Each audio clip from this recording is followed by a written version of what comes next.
కూర్చున్నాం. టెంట్ వాళ్ళ జాగా, మా జాగా ఇది, మా ఆస్తి, మా ప్రైవేట్ ప్లేస్. ఆ ప్రైవేట్ ప్లేస్ లోనే కూర్చున్నాం. ఇక్కడ నినాదం ఇవ్వలేదు, ఒక ట్రాఫిక్ జామ్ చేయలేదు, మిమ్మల్ని ఎక్కడ డిస్టర్బ్ చేస్తలేము, ఏ విధమైనటువంటి చట్టాన్ని మేము ఉల్లంఘిస్తలేము. అరే రోడ్డు మీద ఇల్లున్నది కాబట్టి ఇక్కడ కూర్చున్నాం. లోపల ఎల్లుంటాం. వినండి, మీరు ఎందుకు బెదిరిస్తారు?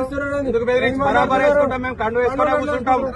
మా పార్టీని మేము బరాబర్ కూర్చుంటాం. బెదిరిస్తే భయపడడానికి ఏం లేదు. మీరు అవన్నీ చెప్పకూరి. బరాబర్ వేసుకుంటారు. పార్టీతో పరామర్శ పోతారు. ఎట్లా పోతారు అనుకుంటారు? బరాబర్ పోతారు. పద్ధతి ఎందుకు లేదు? బరాబర్ పద్ధతి ఉన్నది. మేము పద్ధతి తప్పి ఏ పని చేస్తలేం. ఈ ఊర్లోనే ప్రతిదీ పద్ధతి తప్పి జరుగుతుంది. ఈ ఊర్లోనే ప్రతిదీ పద్ధతి తప్పి జరుగుతుంది. దాన్ని బరాబర్ మాట్లాడతారు. ఎందుకు మాట్లాడతారు? అందరు మాట్లాడతారు. మీకేం పని అని వచ్చింది? మీకేం పని అని వచ్చింది? ఎందుకు వచ్చారు? ఎందుకు వచ్చింది మీరు? అవును, ఆ ఇల్లు కూడా కొట్టిర్రు. ఇంటికి వచ్చినాం మేము. ఎవరు కూడా కొట్టారు? పోలీసులు ఉన్నారు. మీరు ఇక్కడ ఏం చేస్తారు? ఎవరు బరాబర్ ఉంటారు సార్, బరాబర్ ఉంటారు. వాళ్ళకి న్యాయమయ్యే వరకు వాళ్ళు ఎమ్మడి ఇంటికాడ ఉంటాము. ఎవరన్నా చచ్చిపోతే వాళ్ళ ఇంట్లో ఉండకపోతే ఎక్కడ ఉంటారు? వాళ్ళ ఇంట్లో ఉంటారు. ఈయనే ఉంటారు. మా జాగా ఊల కొట్టిరు. ఇల్లీగల్ కాబట్టి టెంట్ వేసుకున్నాం, కూర్చున్నాం. దయచేసి మీరు అర్థం చేసుకోవాలి. ఇట్లా మీరు మాట్లాడడం మీ డిపార్ట్మెంట్ కు మీకు గౌరవం కాదు. మీరు లా అండ్ ఆర్డర్ మెయింటైన్ చేయాల్సిన వాళ్ళు. మేము ఇక్కడ ఏ విధమైనటువంటి లా అండ్ ఆర్డర్ వయలేషన్ లేదు. ఎవరైనా చెప్పమనండి. ఎవరికైనా ఇబ్బంది అయితే ఒక్కరు చెప్పమనండి. మేమన్నా రోడ్డు మీద కూర్చున్నామా, అల్లరి చేసినామా, మా వల్ల ఎవరికైనా ఇబ్బంది అయిందో చెప్పమనండి. చేసేదే తప్పు. మీరంటారు ఈ ఊర్లో జరిగేది ప్రతిదీ తప్పు.